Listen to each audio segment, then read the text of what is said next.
Ffeindiwch wagle a sefwch gyda'ch cefn yn syth. Gosodwch eich traed ychydig ar wahân yn wynebu 5 munud i 1. Gwyliwch ac ymunwch yn y cwlwm tafod yma. Sylwch ar fy ngheg.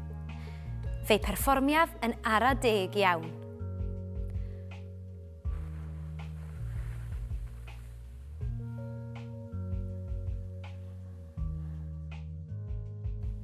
Rowliodd lowri lawr yr allt, a'r allt a rowliodd lowri lawr.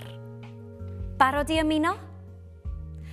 Cofiwch chwythu allan am 4 curiad, gan wagio'r ysgyfaint yn llwyr. Anadlu mewn am 4 curiad, gan deimlo cawell yr esennau yn symud i'r ochr, a pheidio a chodi'r ysgwyddau.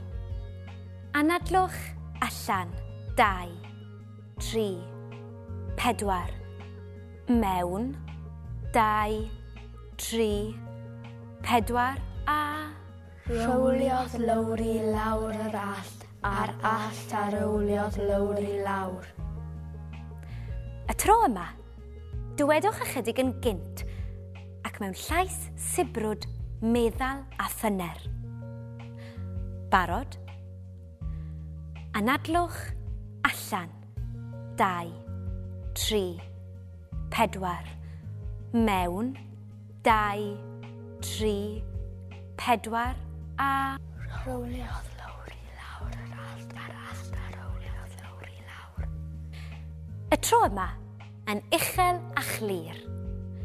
Barod?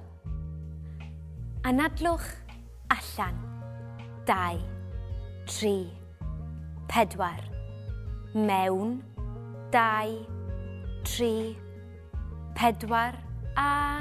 Rowliodd lowri lawr yr allt, a'r allt a rowliodd lowri lawr. Ardderchog. I amrywio'r ymarfer yma, meddyliwch am glymau tafod eraill y gallwch ei defnyddio a'i dweud mewn gwahanol ffyrdd.